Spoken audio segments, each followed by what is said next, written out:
All right, all right. Hey guys, what's up?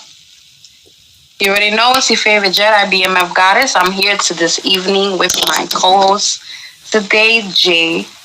Jay, what's up? How are you doing? Good. Thank you for having me. Can you share a little bit about yourself and your wrestling history pertaining, how you got into it and all that? All right. My name is Jay, born and raised from Queens, New York. I am a Latino from two different heritage. My father's from Peru and my mom's from Ecuador. And I got into wrestling because of my older brothers. They grew up in the generation of the golden era, you could say, with Hogan, Warrior, Savage. And when I was born, that's when the superstars that we grew up watching from our time, guys like Bret Hart, Shawn Michaels, The Undertaker, Razor Ramon, when they were coming in, I started following my brother's footsteps and became a huge fan. And since then, been following it since till now. All right.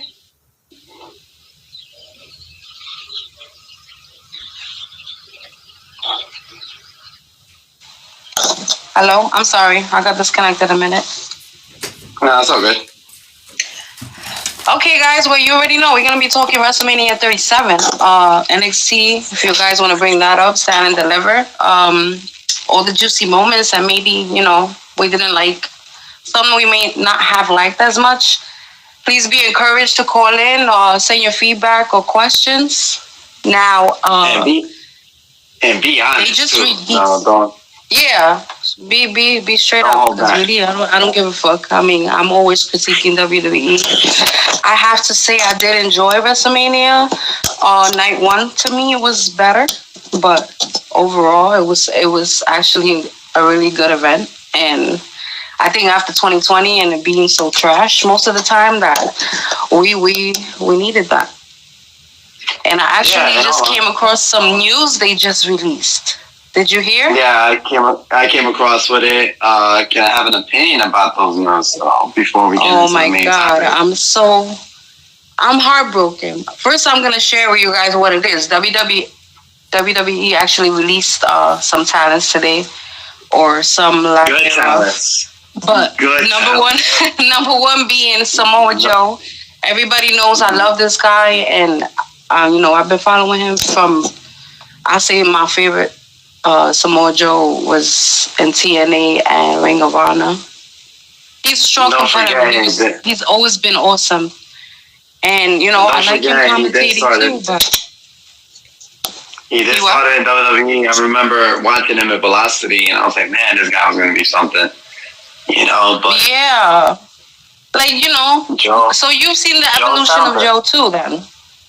Yeah, I've seen majority of these guys, like the quote unquote indies wrestlers that were in the WWE for tryouts, and then they just become a professionally indie wrestlers. But guess what? These indie wrestlers are the reason why we're loving wrestling when WWE was kind of draining our energy not to show love for wrestling. And, you got other organizations like New Japan, Ring of Honor. And even at the time, TNA was doing amazingly. When they had the original OGs that I could call them, like guys like AJ Styles, Bobby Roode, Samoa Joe, and even X-Pac was carrying it, where Christian Cage was carrying the TNA company. And guess what? Sometimes some company dies off, but in that moment, it made us love wrestling all over again. So, but Samoa Joe being released, I think it was very disappointing because there's other talents in there that don't be used very well, and some of them don't even deserve to be in the WWE. I'm just gonna tell it straight facts. Yeah, I'm against that. I agree with you. You got guys like Elias that barely be used. Great charisma, but what is the point of him there now? Just the squash matches. He's the resident music act apparently. Yeah, but we already had those in the past, like Jeff Jarrett. I know. I'm being sarcastic. We need it.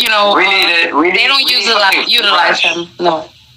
Yeah. Right. And then But, Samoa Joe, I'm going to wish him luck because I know he's a very talented guy and I know he's going to do big things with other companies. And I know he's definitely going to be one of the talents that WWE is definitely going to regret releasing. And yeah, he might be prone injured, but it's not his fault because sometimes the doctors in the WWE don't know when to clear the wrestlers. Like, say, Daniel Bryan, for example, they haven't cleared him in almost 4 years. And guess what? Other doctors are more specialized and more expert than the WWE doctors themselves. So, wish him luck. But actually,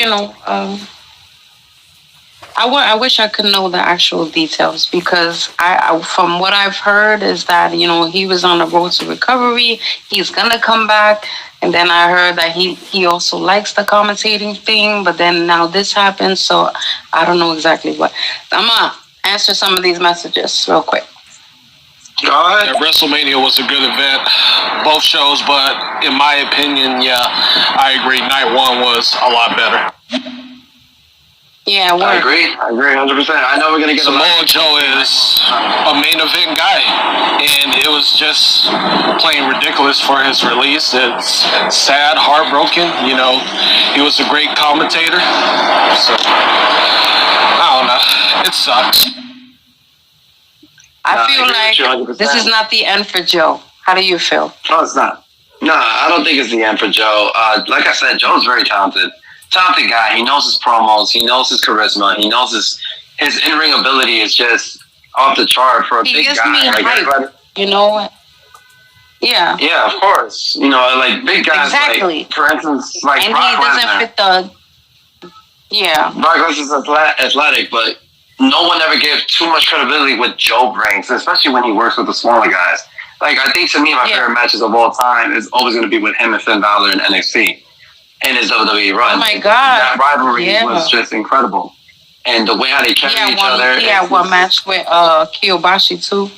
That was dope. Yeah, and guess what? They were great matches, and I can't believe that the company didn't trust him to at least be world champion. Like, I think, in my opinion, he could have dethroned that belt from Brock Lesnar and probably have a good run facing guys like Roman, facing guys like Braun at that time. That SummerSlam match, it was carried by Samoa Joe, and I hate to say it, and by Roman. They both of them were carrying that match in the Fatal 4-Way at SummerSlam. If it wasn't for those two, that main event would have sucked.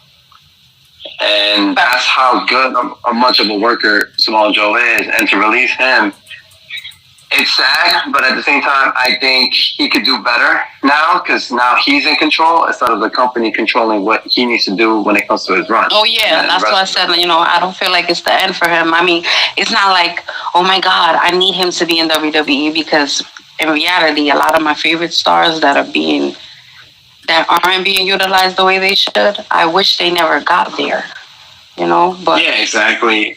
It's like so much great talent are being unused, and then you have these other superstars that aren't really talented and having more TV time than all these talented superstars in both the men's and the women's division. No, it's not the end for him. He's very talented, both in the ring and on the mic. So I can see him going to AEW, or New Japan, back to Impact Wrestling, or Ring of Honor. Yeah, I thought Samoa Joe could have taken the belt from Brock. And also, I thought, a feud with Roman, especially, with his character now as a heel, this tribal chief, could have been a pretty good feud. And this time, Roman as a heel and Joe as a face. That would have been incredible. Oh, yeah. Incredible. Wow. Well, that's a good point right there. What? Because now the script is reversed. Joe was a monster heel at the time, and when he was feuding with Roman, of course, during that time they were pushing Roman to be one of the top babyface in the company. But now, if the script is reversed, it gives Roman Reigns more heat that he's getting now. Because of course, after Mania, he is definitely going to get the biggest heat tomorrow night on SmackDown. And that's what they need to give him. And I think they should have given him that since 2015. They should have been gave him that heat. Oh, yeah. And built him up properly to become a babyface. But WWE is so confusing, for the right reason. WWE is so confusing. Yeah, I'm not gonna lie. Dealing with all these releases, it sucks. But now all these talents are going to go out here and do what what they've been trying to do that WWE was not allowing them to do. So it is what it is. But that whole thing with Samoa Joe, that they did not use him correctly. Like I don't know what's wrong with Vince McMahon, but it's like anytime Triple H be having him on NXT, you thinking, okay, they go to the main roster, they better do something good. No, it's a no. It's a no. Yeah, that's what I'm saying. He makes a valid point. Because so many of my favorite stars come from NXT and then get shitted on, man. My guy, Aleister Black, where is he? I don't see him. Oh my God. I was just going to mention that shit is a tragedy in its own. Like, how do you fuck up with this guy?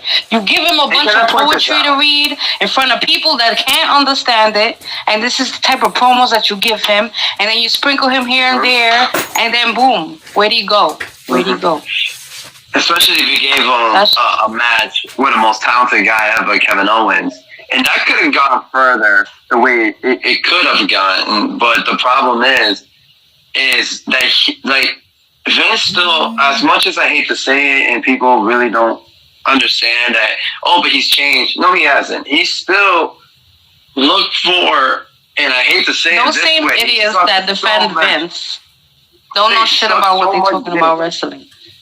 They suck so much dick when it comes to big guys. Like, those days are over. You got to look at the talents that have the skills on the mic. Just like the days of puppies are over, and it's all about women who actually fucking are competitors. Competitors, yeah. But you know what? These release is going to prove, and I just want to point this out, even though we're not going to talk about AEW that much right now, because I know the main topic of the show is about the WrestleMania week that we just had. But let's not put every former WWE roster in AEW, because you're doing exactly what made WCW fail in the first place. You're going to push these WWE guys, and then you're basically making AEW WCW 2.0. Like Jon Moxley and Chris Jericho were that way. They were the first champion, and guess what? They came from WWE. They were known from WWE, even though Jericho was known from WCW, but he also became a WWE guy over the years. So let's hope that Joe doesn't go to AEW, because I think to me that they're just looking at it like, oh, let's take all the good stars like Peyton Royce, Billy Kay, Kalisto. Let's take them all to AEW now and shit on WWE. Let's not do that. Let them actually work in the independent circle, get their name more blown up, and let Vince regret releasing these talented superstars. But in that term, don't do it in AEW, because then you just look petty. I hate to say it that way, but it is true. All right, before we get into the matches and shit, I just want to say the rest of the people they dismissed were Billy Kay and Peyton Royce, which I don't care about either one of them. Mickie James, I mean, that's kind of understandable. Chelsea Green, Tucker Kalisto, Bo Dallas, and Wesley Blake. You'll be alright. Yeah, so nah. Hey, goodbye. They'll be alright. Bo Dallas got a real estate agent license. Let me play these messages before. I'm gonna play these messages before we start. But then again, Samoa Joe, to me, in my opinion, he's better off being a heel. In the change of subject, to Roman real quick, in my opinion, I think he needs to have have more of his finishes, his wins on his own, because I don't know, for some reason I think Jey Uso, interfering in his matches, kind of making him a bitch. You know what I'm saying? Of course. First of all, we don't like this, but this is classic heel. So no, go ahead. we learn to respect it. I gotta have two opinions about that. Even though we're gonna get to that for night 2, because that was part of night 2. But in all general, yeah, I agree and disagree. I agree because you know what? I will save that until we talk about night 2. How about that? Let's make you guys curious what I'm gonna say about that match. But I guess we could start with night 1. Yeah, right. All right, let me finish these messages and then I'm going to start it. I agree 100% with Punk, what he's saying. Yeah, exactly, because I think that's the easiest thing for everyone to think, okay, they're all released from WWE, they're all going to be in AEW now. Like, no, not necessarily. Yeah, that is kind of a WCW move, and you remember what happened to that company. Exactly. That company went to the drain. So Jay, the Mania started off with Vince's little intro speech, which I was kind of laughing my ass off because it appeared as if he just got his eyebrows waxed. I don't know if anybody else noticed. I was like, Vince, I'm gonna be honest. Are you doing stuff to your face? He was makeuped out or something. I'm gonna be honest. The way how WrestleMania started, a part of me was scared because I'm like, fuck, it's raining. I hope they don't cancel that shit, because we waited for so long to see funny. The Super Bowl. They were kind of dumb for that. Yeah, and here's the thing. You're doing it at an open stadium. You gotta have a backup plan if there's a weather problem. In the middle of rain season in Tampa, Florida. Like, come on. Exactly. And we're not even talking about the fall. Oh, wait, there was fall. Oh, yeah. We'll get to that. We'll get to that. But at the end of the day, I wasn't really paying attention to Vince when he was saying, it's a memory of how he introduced WrestleMania, especially WrestleMania 1 and WrestleMania 3. He gave us that childhood, like, holy crap, he did it again. But I guess the reason why he did that, because of what all of us is, to this day, we're still going through with the whole pandemic. We don't know when that's going to ever end. But it was good to see that. But I think what was more important is to see everybody united, even though I do not like the whole kayfabe and stuff, but it shows how much we miss being there, but it just also showed how much the superstar missed seeing us at attendance, and to see the emotion from Rhea Ripley, seeing the emotion from Edge, seeing Drew's emotion, and even the heels. Even though Roman was playing that heel character, you see it in his eyes. He was happy to see us, especially Randy Orton as well. So we're the ones who make, give them the electricity that they run on in the ring, And I think that was a great way to open the first night of WrestleMania, and they did it very well. They did it so organically. It wasn't forced. It wasn't like, oh, guys, let's have an idea. Let's go out there with the crowd and stuff. No, they did it because they also appreciated us for being there. And also, if you think about it, like I said, the pandemic is still around. We risked our lives to be in attendance just to enjoy what we missed and what we could have had last year. Yeah, because it was kind of heavy in there. I was like, and it's like us and wrestlers have a new appreciation as far as that goes. Because if it hadn't been for the pandemic, we would never really know what that feels like, unless you've been to a few indie shows where it's kind of a small crowd. Exactly. But it was anyway, good. I enjoyed it. Before we really, really get into it, I just have to say the fact that Vince always he's been choosing since last year The Weeknd as his source of music for the event. I love it. Last year it was Blinding Lights. This year it was this new single. Have you noticed that Vince loves The Weeknd?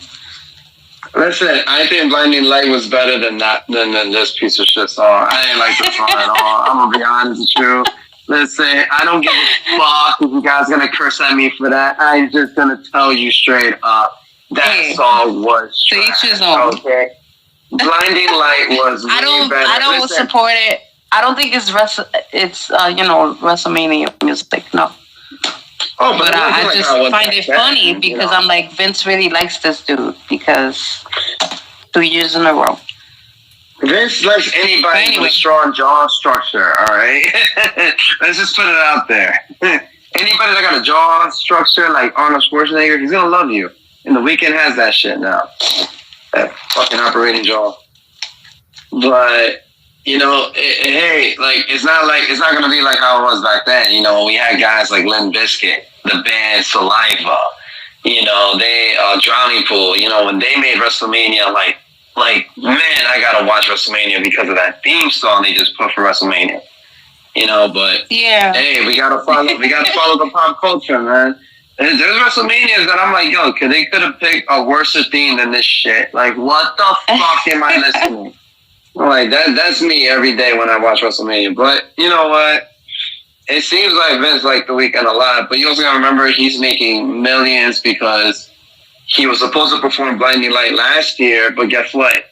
He performed it in that same stadium for the Super Bowl this year. Yeah. And to have another single at a WrestleMania event, he's doing big things, man. He's getting more notice with the wrestling fans and football fans. So he was already big enough, but now he's bigger because of this. Oh, yeah. So Hulk Hogan and Titus O'Neil, what are your thoughts on them hosting the show? Can I just say how awkward Titus was being on stage with Hogan? Like, this guy was talking about the chemistry at all. He was talking about my peoples, and I got a host with this fucking white guy. Like, are you like that was his face every moment, in every camera angle. He's like, nigga, please. Like, that was him every second. Nigga, to you, please. Like, I don't know what they're doing with that. Look, every year, I get it. Hogan was the main guy in every WrestleMania at the time when WrestleMania 1 to WrestleMania 9. But, this is a new era now. We can't deny that from him. Yeah. But this is a new era. I hope maybe 10 years from now or 5 years from now, who knows? I hope Undertaker, Shawn Michaels gets to host WrestleMania because there's no WrestleMania without those two. But I hope one day they host it. Yeah. Stop bringing Hogan. He messed up badly. Probably not going to be Taker for a while, Yeah, but let's not forget WrestleMania 30. Him hosting that shit was so horrible. Especially you got the stadium wrong. And then you got him hosted with Titus when Titus was actually carrying him how to host the show. Get the fuck out of here. Stop using that old man. That old man probably got Alzheimer's now. Let's stop. Let's stop. We don't need him no more. The fact that I live here in Tampa, I'm a bit down that I didn't get to experience that. But,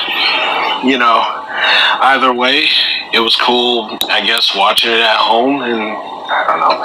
Sucks not being able to feel that atmosphere, especially at WrestleMania.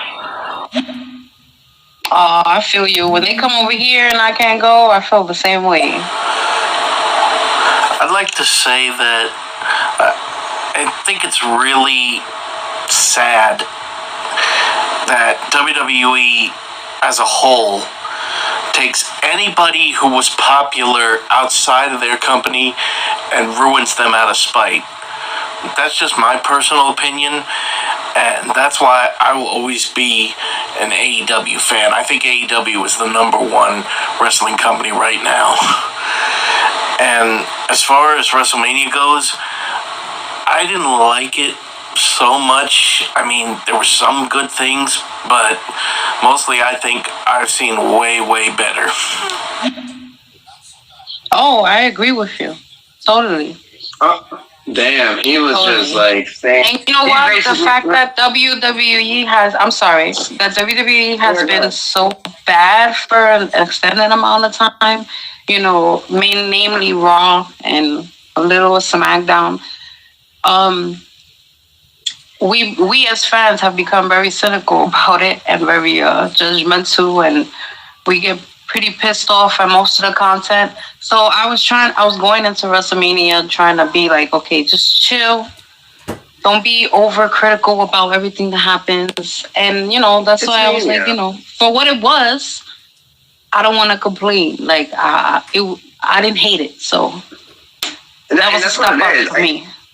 But that's what it is because it's Mania. It's Mania. You can't downgrade Mania unless we're talking about WrestleMania 30. But you can't downgrade Mania. Right. You know, like, because Mania is it. Like, look, me and my boy, when we were watching it, it did give me goosebumps, especially like the promo of the opening of WrestleMania. I was like, holy shit, this is what WrestleMania is about. But I do agree what I think it was the Fluffy that was saying that. I agree with you 100% with that because look, like I said, I don't got problems with AEW, but AEW right now it reminds me of the WCW a little bit because think about it, yeah, WWE. It's always been known for that, bringing people outside from WWE into WWE. But you got to look at it as a business standpoint. He's bringing other culture to watch us, to watch wrestling, to watch what we're made of. Because think about it, AEW's doing the same thing. You brought guys like Mike Tyson in there for a while with like 10 former UFC fighters to feud with Chris Jericho for one day, and then that was it, and they forgot about it. And then what else? And then they brought Shaq. The guy can't even walk right, and you bring him to wrestle one of the greatest wrestlers of all time, Cody Rhodes.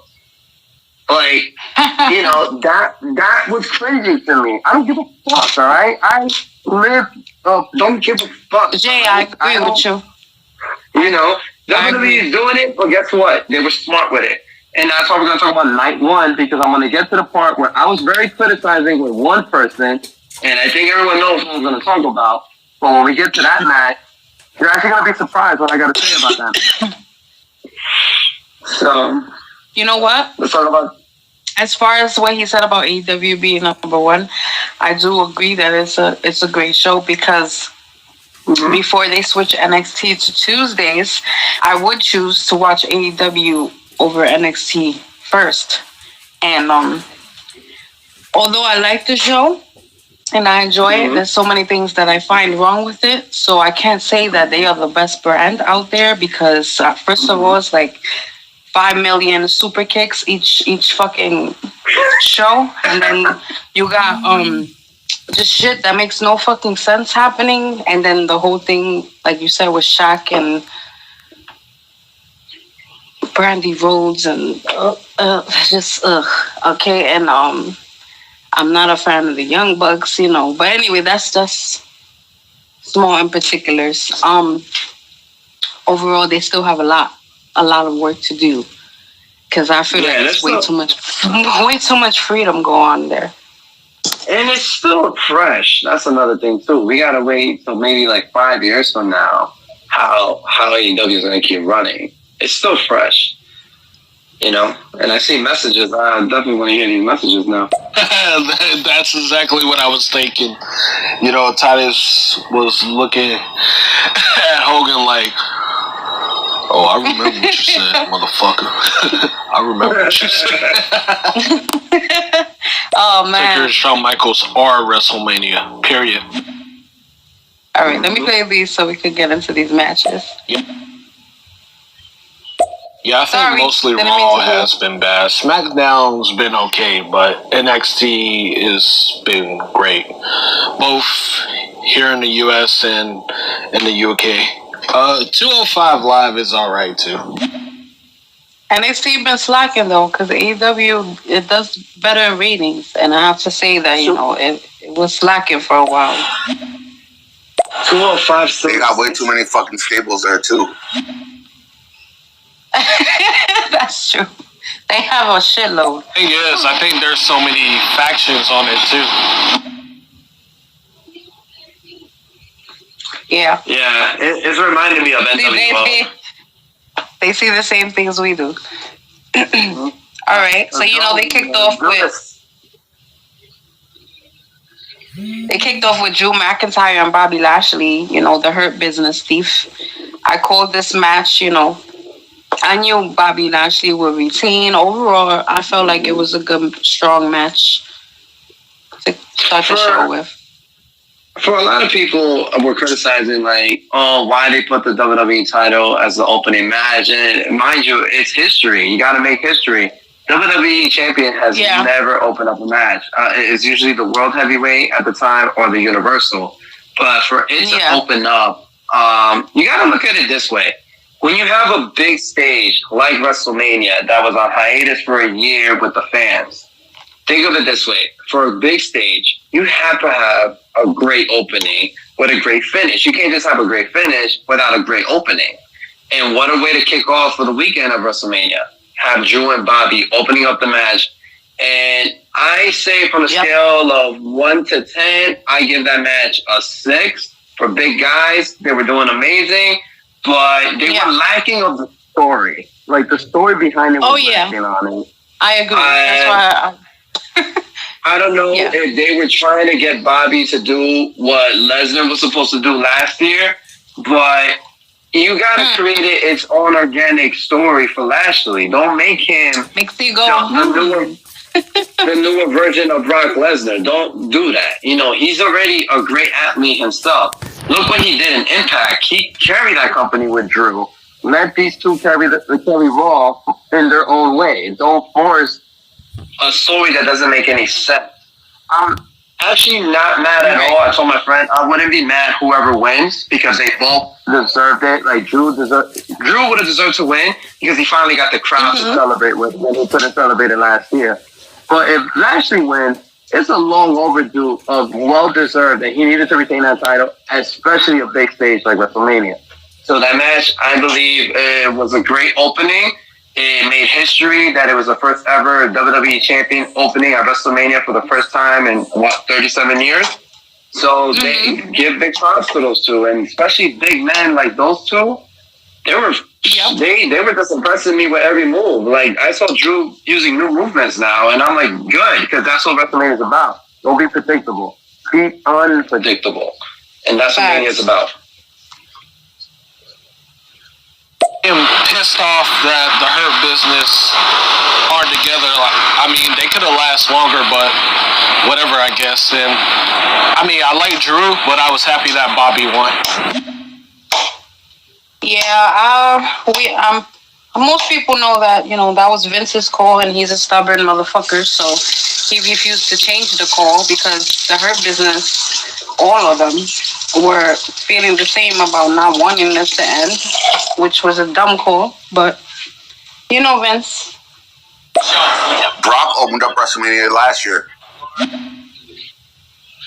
Yeah. My bad. He opened up 35. I understand the concept of doing something different by having the WWE Championship match be the first match at a WrestleMania, but as far as WWE Championship matches at WrestleMania go, this was seriously lacking. I mean, lacking in time, lacking in story, and in my opinion, absolutely the wrong person won. This is WrestleMania. This is supposed to be, the good guys triumph over the evil, in my opinion. That's the way I always seen it. And so I'm a huge Drew McIntyre fan.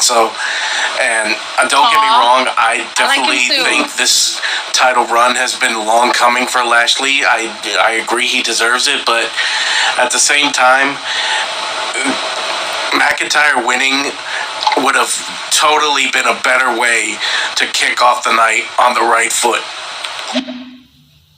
Yeah. I like that. Sound knows the stuff. I like that. That was in terms, let me just put it in quote, fluffy guy. That was your dropping knowledge. That's what it was. I was dropping knowledge. And keep it up, man, because you did put some valid point. But here's the thing. Clap it up, guys. Clap it up. Clap it up, man. That was dropping knowledge. But here's one thing, though. I gotta say though, it is true. Mania is about the good guys winning.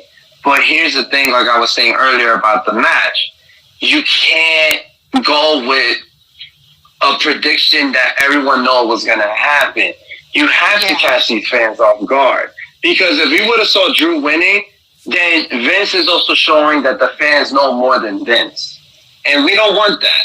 You know, we want to be surprised. And just to be honest, it did not make Drew weak at all. Well, I can't say I was surprised by many of the matches on either night. Yeah, either night. Yeah, of course. But you want to. But they were good matches. Yeah. Yeah. Yeah. So I think to me, like I said, out of the both nights, only 2 matches caught me off guard. But the other match, you know, we're going to get to it later. But this definitely caught me off guard because if Drew would have won, it would have been too predictable. Yeah, the good guy's supposed to win. But guess what? He already won the Rumble. He already had his WrestleMania moment. Sadly, because the pandemic hit, he had it last year. But look at the emotion he put on. He waved at the camera and he was trying to like hug us and let us know, thanks to us, he made it to the main event. Because we wanted Drew to be champion for years now because he's such an amazing talent guy. But it had to be a little bit different because we can't do the same story every year at WrestleMania. It has to change at one point or the other because that's when you want to catch us off guard. You want to catch the audience reaction. And I think the last Impact reaction we ever had is when Lesnar beat Taker for the streak. And you saw the emotion that the crowd had. That's what WrestleMania is also about. It's about that drama that you also want to catch the fan off guard with. And Bobby Lashley basically did that. Yep. So next up, they had Liv Morgan and Ruby Riott, the Riott Squad, against Carmella and Billie Kay. That was 0.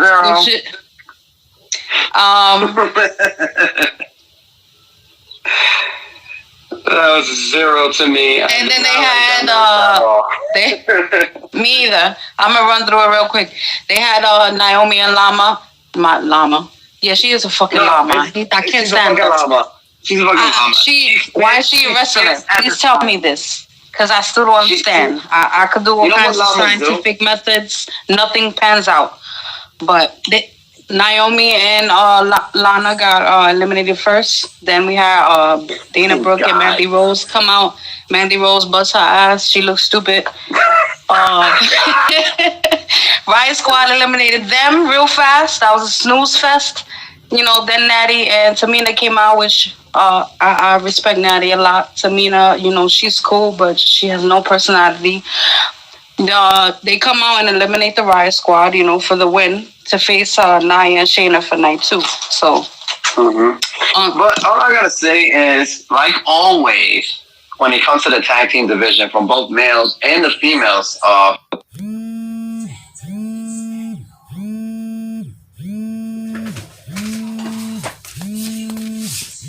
past 6 years, they still choose the wrong team at the wrong time.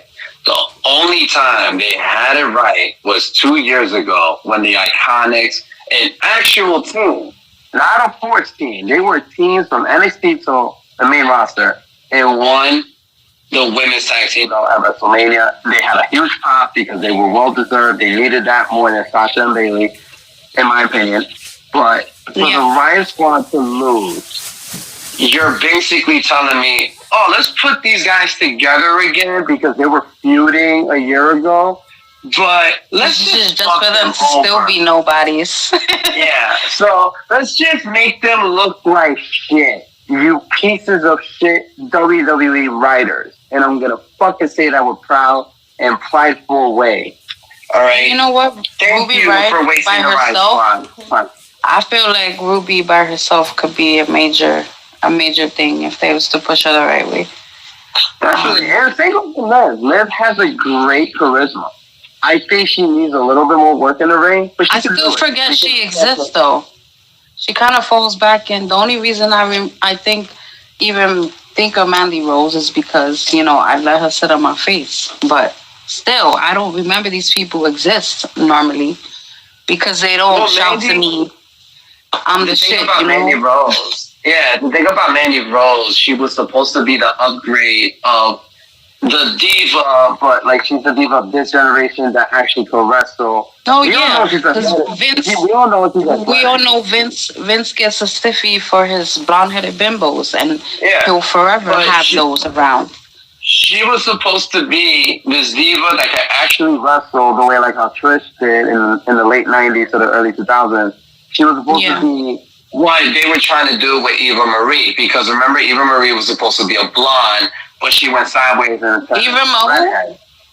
Oh, even no. I was being sarcastic. She's I know. even make nobody. But And then they was talking about her returning for what? I don't understand this. You got too much good talent to be pulling up shit talent. I don't understand it. It's Vince. It's Vince. It's Vince. Damn. So much. As far as being surprised goes, I'd like to say I was surprised that the Fiend on night 2 gets knocked out with one RKO. Wrestlemania is going down. What you gonna do, brother? We'll get to that, Sal. Llama, really? Llama. Llama, bitch. And here's another way they caught the fans off guard. You have this, what was it, 6 or 8 woman tag team match, and you have Natalya and Tamina winning the match. Then the next night you have them lose to Nia and Shayna Baszler. What was that all about? Especially with the whole crowd chanting Tamina's name. I mean, the fans have been clamoring for Tamina to have her WrestleMania moment for a long time. And I personally, because she's such a great person, she's a great character and a great person. And it's the way they've been burying her. It's just been infuriating me for months and months. First of all, I just want to ask if we go by matches that we already discussed first, because I don't want to go ahead and get mixed up. Yeah. But kinda as far as Tamina goes, I totally agree with you and I understand this.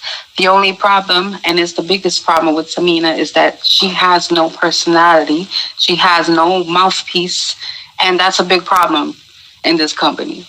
So I'm pretty sure that has a lot to do with, even though she's a hard worker and she's a good wrestler, so it just happens. And let me also point this out. And it's not just Tamina. And she's not a blonde-headed bimbo either. So and it's not you got all that working against her. Yeah, no, but she should have the better luck because she's also Samoan, and we all know that Vince is very well close to the Samoan families. But here's another thing, though. It's not just Tamina should have a WrestleMania moment, but let's put out someone that never got a WrestleMania moment, has been there longer, and has been a huge pedestal when it came to the women wrestling. Natalya. I don't remember her. Natalya she's had her moments, definitely, especially after her father passed. But she's held the title. I don't know about WrestleMania. That's what I'm she saying. has been at each WrestleMania. They keep her in the loop though. But yeah, I know what you're saying. Yes, and I think in that match, Tamina and Natty deserved a good moment. But I understand that you also don't want Shayna to lose because Shayna lost. And in my opinion, the most disappointing finish of last year's Mania with Becky, and everybody knows I'm a huge Becky Lynch fan. But for me to say that was a disappointing finish, even though the match was good, because Becky did her job. She made Shayna look powerful as hell. But Becky also showed that top baby face that she could, retaliate and give Shayna a match. But for it to end that way, the way how it ended, it made Shayna momentum drop. So for her to win this match with Nia, it gives her that little bit of boost. Like, you know what? I lost last year for the Raw Women's Champion, but I retained my tag team champion with the most dominant woman. Shayna's another sad story. She was dominant and she was that bitch in NXT. She was my bitch. I love her. Look at And the Rumble last year. Holy they crap, totally was sucked taking the life out. out of her when they called her to the main roster. I really don't understand, again, why Vince does this. You know, he picks these people from NXT. Triple H is doing his thing over there, and he just picks them because he can. And you know, we're behind the scenes is that Vince he's not a Shayna fan at all. Like he doesn't think she's appealing physically, and once Vince thinks that about you, he doesn't really care. You're not gonna get that. You're not gonna get that far, and this is something that's actual fact about Vince. So if anybody wants to argue, they could try. I'll bring up the facts because this has been in history a long time. Another person I could say that had this problem with Vince, who has been public about it, is Christian. You know, Christian Cage from AEW now, and it's just bullshit. And the only thing I could live out of is Shayna and the stupid tag team because she don't belong with Nia either. She belongs to be her own star.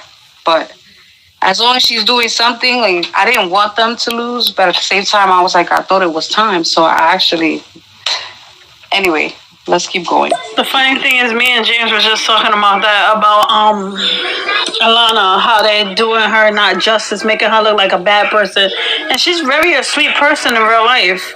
Because I watched a couple of episodes on a show that I was watching of the Diva show, I think it's called. All right, I'm sorry. I gotta shut her down real quick. First of all, bullshit. Second of all, Nana's a piece of trash. And she's not a very nice person. And fuck those shows. Also, because those fucking shows are what makes me stop being a fan of wrestlers. I don't support the whole reality show shit. We're not supposed to see you behind that, you know, who you are in wrestling. And I don't want to know about blame- your fucking private life. So, And I blame actually, that's one of the Stephanie reasons I McMahon stopped being for a that. fan. Stephanie McMahon Yeah. is the reason why I hated that That's because just corny. it was her idea, and I'm mad they went with it, and let the Bella also do that. That's why. Can I just say this? I know we're gonna skip a little bit of it, but can I just say one thing? Do the Bellas deserve to be a fucking Hall of Famers now? Not Hall of They Famers trash is a wrestlers, aren't they? fucking joke. They suck. They suck in the ring. For anything, they should have been getting Botchamania prizes. But They should. I don't hate on They them. should. Actually, you know, I'm okay with them as human beings. Wrestlers, not that much. Not a fan. Fucking Kardashians. That's what they are. Our Kardashians. To me, Lana has a lot more work to do. So for Billy Kay and Peyton Royce to be, eliminated, to be released like that, and to be split up, to team up with other people, it's criminal. And if there's another diva that I'm not really a fan of, I don't want to be this guy. I mean, she's okay sometimes, but I was never really a fan of Carmella because she doesn't like to get hurt. That's, something that I don't respect. Carmella's another one. She's another one. Can't stand her. She's trash. And that's true what he said about her not liking to get hurt. She's one of the wrestlers that she wants you to be all powder puff with her. Suck a dick. We're not here for that. No shit, man. She's from Staten Island. Can't stand her either. Naya actually pulled out her card one time about that, and they were having beef for a little while. But anyway, Carmella, Lana, throw them away. I don't care. Appreciate the blonde-headed bimbos. I love them. Oh, I know. I remember. Then we get to the Raw Tag Team Championship match, and I would just like to say, New Day, I still love them, but what are they doing now? What are they doing now? They broke up. They sent Big E to SmackDown, so they're not even together anymore as a whole. And Xavier and Kofi by themselves is just, I'm sorry, but it's just not as good as it was. And most infuriating of all to me, they take one of, if not the top 5 greatest wrestlers of all time, the phenomenal AJ Styles, and they turn him into this little stooge hiding behind this 7-foot black guy who's doing... What is this guy? I mean, what is Omos? What is he supposed to be other than just another big guy? All right, since you brought that up, I'ma just say he's talking about the AJ Styles and Omos versus the New Day. I'm not big on AJ and Omos either. I'm an AJ fan, but Omos, I don't. The whole dynamic is corny to me as well. But the match was, it was decent. AJ and Omos, they won the belts, which I didn't think was terribly surprising. I just think it was unnecessary though, like very unnecessary. Because then that means that Omos is definitely gonna get buried soon. Like that golden shuffle's about to come out and shovel his ass to the lower roster of the main roster. That's what's gonna happen. Exactly. What the hell is she returning for? It's just so weird. Eva Marie, that was, in my opinion, I think Tamina needs her moment, period, in general. But, I don't know. It's weird. I'd like to say I personally disagree, BMF Goddess, with you on Tamina having no personality. I think that she has plenty of personality. The problem with her is the same as the problem with Nia Jax, the same as problem with all the so-called tough women that WWE is. They're not allowed to show emotion. They're not allowed to be silly. They're not allowed to crack jokes or even smile. They always have to have that mean scowl on their face. Like, it's so stupid that they do make them do that. Depending on heels versus face, all of that matters. But still, where's her personality? Is she hiding it? Because Nia has one. Nia is first of all, Nia's always in the wrestling news about something. She's over about something. You never hear nothing about Tamina. She doesn't come out making you feel nothing. She shoots no promos. We never hear from this girl. So again, where's her personality? No, you basically just answered it. Like, it is true. Where is her personality? Trust me, if they seen it, they would allow her to talk. I agree 100%. But I also agree what he says. Like, those tough girls are. Yeah. If you think about it, it doesn't necessarily mean that they gotta stay quiet and look beastly, because take what's his name? Take Braun Strowman, for example. He was this big, strong, tough guy, but he knew how to believe. He knew how to make us believe, like, this guy is unstoppable. And they need to do that to the women. Like, for instance, take Raquel. Raquel, in the beginning, I wasn't a fan. But then she makes me believe in her now, because she proves it in the ring, but she proves it with the mic. She shows that, hey, and here's the thing that makes me proud. She's the first pure Latina winning the NXT Women's title. And now she's not just representing the big, strong girls that don't have personality. Some of them don't, but some do. And she's proven us wrong with that. And she's also proving that the Latino community is getting stronger in the wrestling business now, because what she's proving every day. And look, she showed it on Tuesday night. She's a heel, but she showed that big women like her, like, when I mean big women, like, she's strong and twice as big than the main NXT roster, and she proved it by saying, we are here, and we could actually do the same thing that these smaller women can do.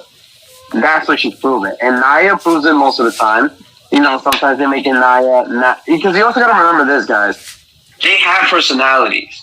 But it's the fucking writers that's what's fucking them over with their characters. You guys always have to remember that. It's not 100% these wrestlers' fault. They're going with the writers are telling them. And of course, they are yes man to Vince. If Vince is like, no, I don't like this, change it up, they gotta do it because they're kissing Vince's ass. Of course, I would too. I don't want to lose my job. But at the same time, be better. Be more creative with the writings when it comes to these characters. Especially to these strong women. And by the way, one of the strong women that I'm loving her personality right now is Sonya Deville.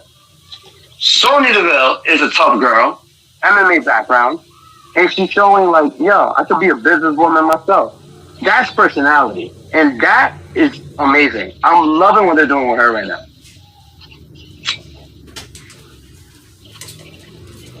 Yeah, absolutely. I feel everything you said. I love it. Do you know how Vince is with these good-looking talent or whatever? What about them releasing Samoa Joe? What he said? We already spoke about him. He talked about Samoa Joe. Oh, we already spoke about that. I think you can hear it probably later on when we post when she posted the show later. Then we get to a steel cage match with Shane. All right, you're going ahead. You're going ahead. He's been going ahead. Let me go to the next match before I check more. Let her do her job, guys. Let her do her job, man. Be professional, people. All right. She's doing her job awesome, okay? Let her do her job. Our conversation's going to be amazing, but let her do her job as well. Come on. All right, the next one, Seth Rollins comes out. I call him Seth Rollins. Seth Rollins comes out to a matchup against Cesaro. Cesaro is, he's so underrated. He's another one. If the guy, had a mouthpiece, I'm sure he'd, get more out of WWE. But sadly, I don't want to bring Sean Spears. If he was alive as Ty Dillinger again, that match was a 10. 10. Yeah. Love it. And this is what I wanted to tell people, and it has to do with both nights. But for that match, it proved it doesn't need to be a 30-minute long match. It doesn't necessarily have to be all outside and back in the ring, finisher after finisher. It was amazing, well choreography, well storytelling, and it just proves how talented Cesaro really is. And I want to say thank you to Seth Rollins to put himself in that match with him to show what Cesaro was made of. To me, from both nights, in my opinion, that's the WrestleMania match of the year. If it has to be one of the greatest WrestleMania matches of this year, that's definitely top one. Stole the show. Right. That match. Yeah. The show. And I mean, both guys are good wrestlers, despite my personal distaste for Seth. Cesaro gave him, the 23 swings, and then he took the win like a bully in the schoolyard. But seriously, it was a big win for him. He deserved it. Mm-hmm. Yeah, I just don't like Seth Rollins because he married my baby mama. Becky Lynch is my baby mama, right? Right, that's my wife. Well, she's actually his baby mama. No, that's my kid. You don't see how it looks like me. It's gorgeous. It don't look nothing like Rollins, people. Uh-oh. Right? I smell a scandal. Becky slept with me They got into the Hall of Fame before The Rock, Undertaker, even John Cena. I'm sorry, I like the Bella show, but as wrestlers, I'm not giving them the all props because I didn't see much matches that they play in. So I can't just say, yeah, let them get the... No, I can't say that.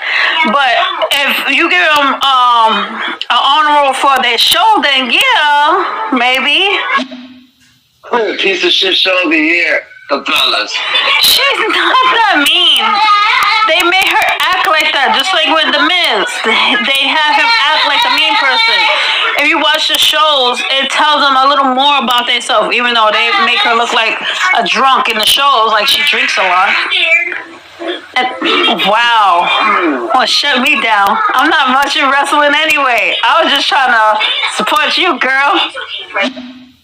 And there's your proof. Let me just say, my homegirl Lori, she's not like big on wrestling. So if she says the Bellas aren't that good, there's your fucking proof. Somebody who doesn't even really watch knows that they suck.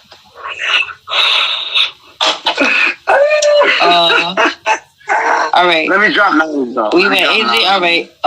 The next one was the Shane versus Braun Strowman in a steel cage. All right. Let me just say this. That shit was bomb. It was a bomb. It was a bomb. Like, no. And I'm not saying it was a bomb, like, yo, that was the bomb, yo. No, it was bomb. Bomb, like, that match should have been exploded out of the fucking match card. What the fuck was that? You know how I feel? I feel like they just don't know what to do with Braun. He's this big guy. He's awesome. What are we going to do with him? They don't even know. You know what I feel? They don't even know, man. You know what I feel? I think that match was meant for Big Show, but then his ass went to Paul White character in AEW. That's what happened. Braun is another one who needs to stay off social media. Remain the monster at all times. It's not your fault, Braun. But, you know, it was pretty dope. You know, some moments. Braun threw Shane off the top, you know, of the cage. He landed in the middle of the ring. You expected that. Yeah, of course. The part that I didn't expect was when Braun Strowman ripped the damn cage open to pull him inside. That was pretty cool. Yeah, that was different. Of course, Braun takes the win. I feel bad, you know, because like I said, I just feel like they just threw this together. And honestly, I enjoy when Shane does not wrestle or be a part of the storylines. Well, I can't technically say that because I did enjoy him. I mean, he's good at being annoying, so he serves his purpose. He serves his purpose. Well, you know, it's all right. Up next, we had The Miz and Morrison. The Miz and John Morrison versus Bad Bunny and Damian Priest. It was a godlike match. I mean, whoever trained Bad Bunny, he gets big up props. You know, Bad Bunny took the win. He did some sick moves. Estoy en mi pick. Estoy el champion. Booker T. He did his thing. This is what I was saying earlier. I can't wait to talk about this match because this is something I was going to say, and I knew everybody was thinking about this. Let me just say, fuck Bad Bunny. In the beginning of that match. Right? Let me just say that. But when I saw him did the Panama Sunrise that Adam Cole used, I was like, whoa, buddy. You know, he's a big mark. He's a big mark. And it seems like he studies shit. After that match, I was like this. He got my respect. He got my respect. That surprised me. I did not expect that. You know, I'm not a big fan of his music. You know, there's some music I'll probably listen to thanks to my friends because they'll be blasting his shit. But, you know, him being in the wrestling business, I agree. I think it was Fluffy guy that said it earlier about how they keep bringing pop culture and people outside of WWE and the WWE. But it's like what I said about Raquel. Bad Bunny did the same thing. And overall, he brought the Latino community into the wrestling world. You know how many Puerto Rican fans were in Tampa representing that flag out? And I'm not Puerto Rican, but to see that just proved Vince did what he was going for, and to grab the Latino community out of the shadows and put them in the WWE universe. That's what he did. And that Bunny did it. He accomplished it. Damian Priest, great WrestleMania debut for him as well. They did an amazing job. They made Damian look strong because he had to dominate. The only thing I wasn't happy about was his gear and his hair. He looked pretty stupid. But yeah, I know. But, he's good. He's good. They did amazing. And Miz and Morrison. And just imagine that, you know. Imagine being Bad Bunny.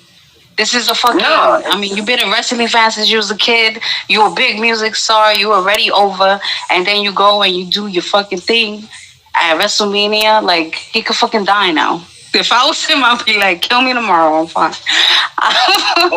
It's pretty Don't say cool. that out loud because I don't know if one of my friends are listening to this and they already bought their Bad Bunny ticket. Let's not get them pissed off because I don't need to hear that. I'm a big fan. I'm not wishing anything upon him. I'm just saying he did his thing. But all honestly, then next up we have Miz and Morrison against Damian Priest and Bad Bunny. All right, he's catching up. And you know what? Forget it. Damian Priest, he's Punishment Martinez to me. He is still Punishment Martinez. I don't care what anybody says. Like the Viking Raiders, they're still Hanson and Rowe. They're still War Machine to me. And Damian Priest, he's still Punishment Martinez to me. So, and as far as Bad Bunny goes, WWE, please, we are begging you, stop making these matches with celebrities. Stop interjecting celebrities into these ridiculous wrestling feuds, and it doesn't work. It's not entertaining. It is boring. Priest was dropping knowledge earlier, but hold on for a second. Let me say this. Let me drop some knowledge. If we're gonna stop doing, you gotta think about it this way. WWE is World Wrestling Entertainment. It's a sport entertainment. How many years did we brought celebrities from WrestleMania in 1985, Madison Square Garden? You had Muhammad Ali. You had what's that lady that sang that song? That girl. What's her name? I forgot her name. Then you have Ray Charles. You have all these people coming into WrestleMania. Look what Mickey Rourke did. He punched the living shit out of Chris Jericho, even though it was fake. But let me say that it was scripted, not fake. Let me not say fake. And look at Pat McAfee. He gave Adam Cole one of the greatest matches that I was shocked to see. I was like, holy shit, this motherfucker can move. For a football player. So what Bad Bunny did, he was never an athlete. He never did sports, unless he did it as a kid, but he was never known as a sport guy. He's known as an artist. He is known as a musician genius. He makes music. And for him to do moves that guys practice and train for 10 years, and even me, I wasn't a fan that Bad Bunny was in the WWE. I was shitting on him all over my Instagram. You can ask the goddess BMF right now. She sees my Instagram stories and I was talking shit. And when I meant I was talking shit about him. But then after Mania, you didn't see me talk shit because he proved me wrong. I admit that as a fan. He proved me wrong that he gave a show. Do I agree that it was the best match of the night? No, I don't agree to that. Because it was a tag match. A tag match is supposed to be an elevated great match. I think to me, Rollins and Cesaro was the greatest match of night one. But that match elevated that it shows that if you're dedicated and you can train your ass off to be a wrestler for one night, go for it. It's all a mindset. And Bad Bunny proved us wrong. He proved that a musician like him, a pop culture guy, can actually give Miz a run for his money. And it's not just about the moves he did. He was selling pretty well when Miz was hitting him. Not everybody could do that. Because you got to remember, this is choreography, soap opera, but in wrestling. Yeah. You got to learn how to sell. You got to learn how to take the bumps. Bad Bunny proved to us that he could take it.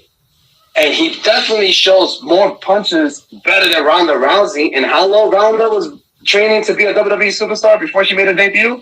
Years. Bad Bunny did it in 4 months. That just proves he was more dedicated than Ronda Rousey. And I said that proudly. And he proved to us that Latinos could be wrestlers as well. Facts. Like, Carmelo, like, that's the thing. What are you even there for? This is something that you do. Like, you're wrestling a physical match. You if you don't want to get hurt, be a manager. But even managers get, hurt too. Then we find. All right. So then we hit the main event for night one, and that is Sasha Banks versus Bianca Belair. Two very strong top female competitors, and the match was awesome. I already knew it was going to be Bianca. It was her time. And, I'm happy for her. She's a badass woman. I'm very happy for her. I think that match also was another match that shocked me as well, like how good they carried for the main event. Even though it was just night one, because I do consider that night one and night two is an overall WrestleMania event. But for them to close night one, I was very impressed with the storytelling, the athleticism. I knew Bianca was very nervous. She was very emotional. And I love that she told the story that basically she's showing to the world that the crowd is here. She's in the main event. And we give props to her. She's a very talented superstar. And I do see and I do hope for big things for her. I hope she has that title for not a long time, but have a good run with it and try to carry the women's SmackDown division for a long run. Let's just hope that she does it well. I do feel bad for Sasha because Sasha, I don't really like who she is, but as a wrestler, she does a very good job to make me hate her when she's a heel, and she does a very good job for me to be behind her as a babyface. She's a very talented woman. But what I feel bad, 6-0 losing streak at Mania. I think, to me, I don't want no one duplicating what Triple H was going through at Mania, which Triple H will always make sure everybody goes over him at WrestleMania. When there was WrestleMania that Triple H should have deserved to win. I think when it came to, especially when it came to the end of an era, I believe if anybody was going to break the streak, it should have been either Triple H or Shawn. But if Triple H was going to lose that match, that was a good way to put someone over, especially a megastar like The Undertaker. But Sasha, I get it. You're putting Bianca over because Bianca's going to start carrying the company. Because the Four Horsewomen don't need the spotlights anymore. They did everything they did to pave the way for the future stars. Like, Charlotte already did enough. Sasha did enough. Bayley definitely did a lot that no one doesn't give her credit to. And same goes to Becky Lynch. Becky showed that women deserve to close the show at WrestleMania. So they already done enough, and they passed away. Be the man. Exactly. So more than their when it came to fathers. When it came when it came to Bianca Belair, I was very proud. I loved the emotion. It made me be a kid again because the emotion she felt before the match and after the match, that's how you know how real it was for her to deserve to be there. And that's how you know Vince trusted her to see what she could carry out. And I hope she proved to Vince that night that she could carry this company on her back. Right. Night two started with Randy Orton and the all recovered from the burn unit, the Fiend, Bray Wyatt. Good matchup.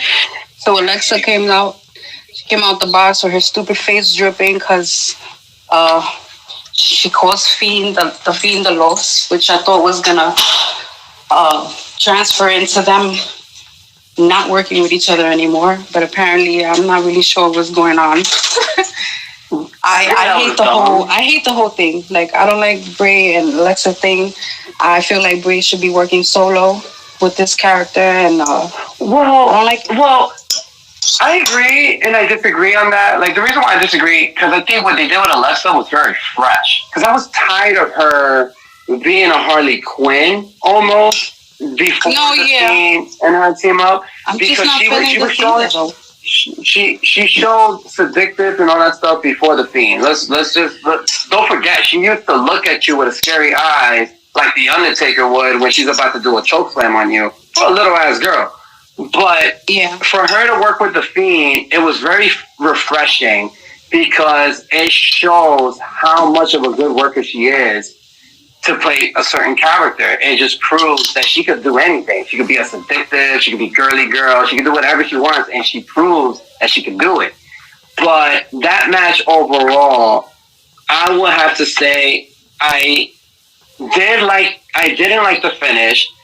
And first of all, I didn't like that it was a 6-minute match because to me, it downgraded The Fiend and it downgraded Orton. Orton did so much for that company for it to be a short match. For a long build since what? I think since October, it was a long build from there till now, and you make it a 6-minute match. The only thing that I was very proud of in that match, and I hate to say this, the two things, the entrance, unbelievable. That shit gave me goosebumps. The Fiend fucking looked incredible. And rest in peace to Brody Lee. The Fiend paid tribute to him, and I think that was the most amazing thing I saw. It was tight. Especially, that was cute. It was especially he did it because he knew the fans was there, and he did it for him. And the fans, as till this day, still misses Brody Lee because he was an amazing talent. And for the Fiend to do that, I think that was the highlight of the night of that match alone. Is him paying tribute to Brody Lee. Yep. Then we finally get to the main event, Sasha and Bianca for the Women's Championship, which was definitely the highlight of No, you know what it is? I'm playing them in order. I agree with everybody else. But as far as championship matches go, I don't think this one, lives up to the hype of, the Bailey and Sasha's and the Becky and Charlotte's. I don't think this one got up to that level, but it was decent enough. I'd say that. It was decent enough.